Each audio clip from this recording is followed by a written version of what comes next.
deux sources. Il y en a une qui plonge dans ma tendre enfance, dans ma première enfance, et là où je voyais mon père travailler comme charpentier menuisier, d'un endroit à l'autre, dans une petite région comme celle de Mont-Laurier, avec du travail, parfois pas de travail, mais toujours avec l'idée de se débrouiller pour arriver à faire vivre sa famille. Et je voyais qu'entre les publications à la maison, le journal de la CSN qui s'appelait la CTCC à l'époque. Et je feuilletais ça, j'avais 8, 9, 10 ans. J'avais quand même conscience qu'il faisait 60 heures par semaine. Puis je me souviens aussi qu'il y a une période où il gagnait 65 $. Ça fait un gros 36 $ au bout de la semaine. 60 heures de travail, c'est quand même beaucoup. Et je prenais conscience des difficultés de ces gens-là. Ils avaient leur comité paritaire à l'époque qui tenait lieu de syndicats qui étaient encouragés par l'Église et par les syndicats eux-mêmes. Et ils allaient de temps en temps à leur réunion du comité paritaire. Et parfois, ils revenaient et ils racontaient ce qui s'était discuté en gros. Donc, ça me faisait une espèce de culture informelle ouvrière, à contexte ouvrier au point de départ. Le deuxième aspect, j'avais d'abord mon bac SR en tant que, après avoir fait mes études classiques au séminaire Mont-Laurier. J'habitais Mont-Laurier, le séminaire était accessible pour 10-12 $ par mois comme externe. Je n'avais pas à payer de pension, c'était pas la même situation. Et nous étions seulement 2 enfants dans notre famille. Donc nous, on était favorisés de ce côté-là. Ça ne coûtait pas les yeux de la tête finalement faire un cours classique. Là. Alors en 59, j'ai terminé. J'étais allé 2 années à l'école normale secondaire affiliée à l'Université de Montréal pour me former à l'enseignement classique. Et donc j'ai fini par entrer de retour à Mont-Laurier en 62. Ils étaient très contents de m'accueillir parce que c'était un des leurs qui revenait. Alors, je me retrouvais parmi des professeurs qui m'avaient déjà enseigné aussi. Mais le tout changeait graduellement. Alors, je me suis intégré à ce syndicat-là, l'Association des professeurs de l'enseignement classique, qui était affiliée d'ailleurs à la CSN, une quinzaine de membres à l'époque, et pour les laïcs, c'était le personnel laïque, parce que la majorité du personnel était membres du clergé diocésain, comme c'était la norme à l'époque dans les petits séminaires. Mais peu à peu, avec ce que j'avais entendu, je voyais les porte-paroles syndicaux à la télé, quand même, les Roger Provost, les marchands, les figures de l'époque. Je voyais les efforts que la CSN faisait pour ouvrir un deuxième front, la consommation, l'éducation économique. Je voyais les choses, je me disais que c'était un domaine intéressant. Mais mon projet, moi, c'était de devenir un enseignant formé pour enseigner le français, le latin et le grec. C'était ça les humanités classiques. Personne n'avait prévu la fermeture de tout cet univers-là dans les années qui suivent. Alors, dans les 3 années, il y avait quand même de la réforme scolaire qui était en place, suite à l'élection du gouvernement Lesage en 60, puis en 62. Il y a la commission parents et il y a un rapport qui allait chambouler l'enseignement considérablement. Et on s'est mis à la tâche et on a trouvé que le changement valait la peine parce que le cours classique, il ne faut quand même pas le mythifier non plus. Ils avaient réussi à nous former, c'était la meilleure formation à l'époque, mais on était conscient aussi des limites de cette formation-là. Alors, un nouveau type d'enseignement nous plaisait. On s'était investi là-dedans. Ensuite, j'ai eu une parenthèse, je suis allé en Tunisie 2 ans comme coopérant pour le compte de l'ECDI. Alors, ça m'a créé une forme d'ouverture intellectuelle aussi. J'ai lu ce qui se passait au-delà des Laurentides et au-delà des frontières du Québec.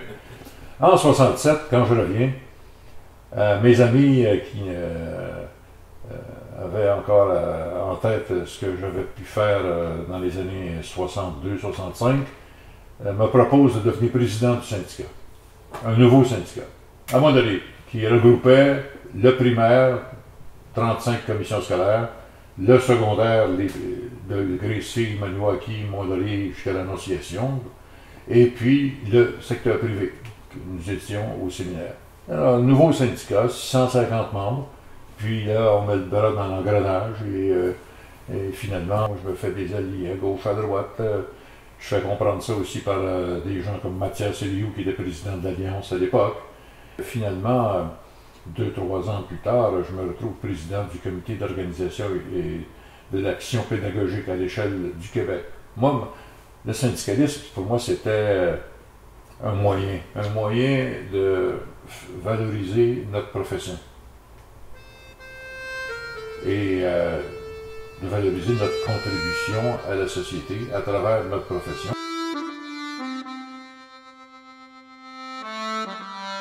En 1967, lorsque le gouvernement a adopté ce qu'on appelle le Bill 25, il a imposé une négociation provinciale.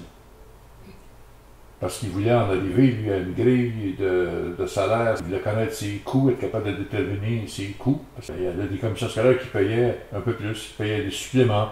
Par exemple, pour avoir un professeur d'éducation physique dans une région ou un professeur d'anglais, il fallait payer un peu plus, peut-être 500 ou 1000 $ de plus que l'échelle. Pour les hommes mariés, parce qu'il y avait des responsabilités familiales, encore un petit supplément. Donc le gouvernement s'est dit, à un moment donné, je vais essayer d'implanter une grille salariale, une échelle salariale qui va couvrir toutes les réalités. Ceux qui payent plus, bien, ils vont être gelés à ce niveau-là, le temps que l'échelle les rejoigne. Et puis les femmes seront payées au même taux que les hommes, selon la scolarité et l'expérience, naturellement, qui sont les deux critères de base pour la rémunération dans le secteur de l'enseignement. Évidemment, ça a été difficile pour ce qui est de la CEQ d'accepter ce nouveau modèle de négociation centralisée. La négociation qui s'en est suivie, à compter du Bill 25, a duré 28 mois. Elle s'est terminée en novembre 69. Personne ne savait au début de l'itinéraire que ça allait être aussi long, mais c'est ainsi que c'est arrivé. Donc, ça a drainé les forces, ça a créé beaucoup de morosité. Il y a eu des débrayages à gauche, à droite, des rentrées au travail forcées, il y a eu toutes sortes de... Pendant 2 ans, c'est quand même très pénible de supporter. D'avoir sans cesse des réunions pour redéfinir notre demande, d'accepter des compromis, puis des périodes où ça ne négociait pas, puis une période de moyenne de pression. Alors, ça a été long, et à travers ça, nous avions 2 tendances à la CEQ. Une tendance qui était vraiment relation de travail, il faut passer à travers cette négociation-là et essayer d'avoir une convention provinciale. Il y avait aussi une possibilité d'avoir des aménagements locaux. Donc, passer à travers, ça a pris 28 mois, mais toutes sortes de moyens de pression, manifestations, même des démissions collectives ont eu lieu en 69. Il y a eu la démission collective, mais l'engagement a été moins collectif, un peu, ça a été plus difficile.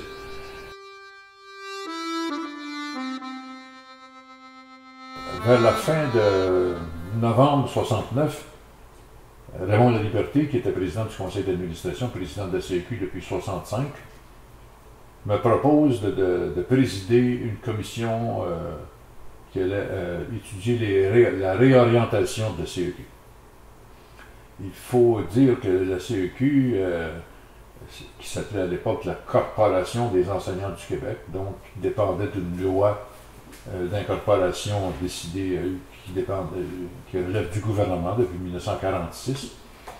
D'une part, c'était une corporation sans tous les attributs d'une corporation professionnelle. D'autre part, c'était aussi le chapeautage d'une fédération de syndicats. Il s'agissait de faire en sorte qu'on convertisse le tout en mettant l'un au service de l'autre. C'est ce qui s'est fait à compter de 69. Nous étions 5 et nous avons fait les consultations à l'échelle du Québec et on a mis sur la table vraiment aussi la question de l'action politique. C'est-à-dire, pour arriver à tout cela, il faut être capable d'être présent dans le milieu, puis être présent auprès des autorités, puis faire valoir notre point de vue, puis ne pas avoir peur de donner notre idée sur la société en général, l'organisation et les politiques. Donc, on a pu reformuler l'idéologie, le cadre idéologique de la CEQ qui a été soumis, tout ça a été soumis au congrès spécial de juin 70, une combinaison, si vous voulez, de relations de travail, parce que ça, c'est le pain quotidien. C'est un outil de base, au service de notre profession, qu'on voulait progressiste, on se définissait comme agent de changement social, et puis ne pas craindre d'utiliser des leviers politiques, une intervention auprès de l'opinion publique et auprès des pouvoirs pour projeter notre vision de l'organisation de la société. Alors, juin 70, le Congrès adopte cette orientation clarifiée. La CEQ devient un organisme résolument syndical. Deuxièmement, on va demander de se départir de la loi corporative.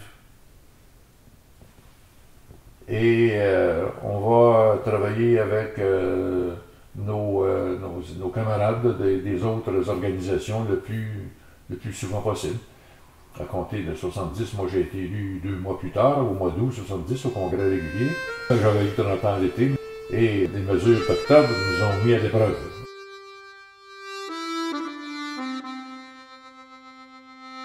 Ah ouais, c'est ça. Ouais, de toute façon, moi, je disais ce que j'avais à dire, puis que les gens mettent la peinture là-dessus, moi ça ne me dérange pas. Là. Ils mettent les qualificatifs qu'ils veulent. Ça fait partie des relations publiques. Pour moi, c'est ça que j'avais à dire. Puis il y avait un parti pris là-dedans, puis il y avait une certaine effervescence, une effervescence certaine, je devrais dire, parce que moi, quand j'avais 30 ans, l'âge moyen des enseignants, c'était à peu près 29 ans, 30 ans. J'étais exactement de ma génération à ce moment-là. On investissait dans l'école, dans l'enseignement, mais on investissait aussi dans la société. Puis, on avait besoin de relations de travail convenables aussi. Ça a pris à peu près 1 an à clarifier tout ça. C'est-à-dire qu'à l'occasion des mesures d'octobre, donc octobre, j'ai été élu fin d'août. Je n'étais pas encore largement connu à l'échelle du Québec. On a dû faire une déclaration commune avec Laverge, Pépin, Rouleau, du mouvement des Jardins, l'évêque Claude Ryan, il y en avait 16 personnalités. On avait demandé le rappel des mesures de guerre. Et puis on demandait à Bourassa de négocier plutôt que d'appeler l'armée. Déjà là, ça avait causé certaines controverses. Je faisais ça moi, avec mandat de mon conseil, d'abord de mon bureau, puis aussi de mon conseil général. Mais c'était des mandats assez difficiles à aller chercher, mais je les obtenais quand même. Et à un moment donné, quand on a demandé le rappel des mesures de guerre, ça a passé par une voix. Donc, autrement dit, ma voix. Je suis allé d'un côté, puis j'avais une majorité. Donc, ça a passé de manière étroite. Mais on a fait une campagne, et puis j'ai reçu à peu près 5000 lettres de protestation de mes membres, partout, dans toutes les régions du Québec, à peu près partout. Alors, j'ai eu le réflexe en novembre et décembre d'aller affronter justement les noyaux, les assemblées où il y avait le plus, d'où provenait le plus grand nombre de protestations. C'est là que ça vient le bruit. C'est là que vient le bruit. Je vais aller voir là d'où vient le bruit. J'ai fait une bonne tournée. Ça m'a permis de connaître mes responsables régionaux, puis de me faire connaître aussi. Et puis, ils ont vu que c'est pas parce qu'il y avait 30 personnes ou 20 personnes au micro que je perdais ma cohérence non plus. Mais ils ont vu aussi qu'après les mesures de guerre, il y a eu une enquête sur notre dos, l'enquête confiée à l'abbé Dion, un spécialiste des relations industrielles de Laval, qui était un homme respecté par ailleurs. Et une enquête demandée de la part du gouvernement provincial pour vérifier s'il n'y avait pas des cellules mal pensantes dans le corps enseignant, s'il n'y avait pas des problèmes là, avec certaines personnes. Ils ont absolument rien trouvé. Ils ont fait un rapport qui a tourné à rien. Mais ça a commencé à attirer l'attention de plus en plus de monde. Pourquoi on est l'objet d'une enquête là-dedans? Parce qu'on a demandé l'appel des mesures légales. C'est quoi l'affaire? Paul Rose, c'était un ancien enseignant aussi. Il y avait 300-400 personnes en prison, donc plusieurs provenaient des milieux quand même intellectuels, de l'information. Quand les gens se sont rendus compte que les gouvernements exagéraient, en mettaient épais, beurraient épais, puis il n'y avait pas d'accusation qui sortait de là. C'était tout simplement des gars qui sortaient de prison, là, qui sortaient de détention, il n'y avait pas grand-chose. Là.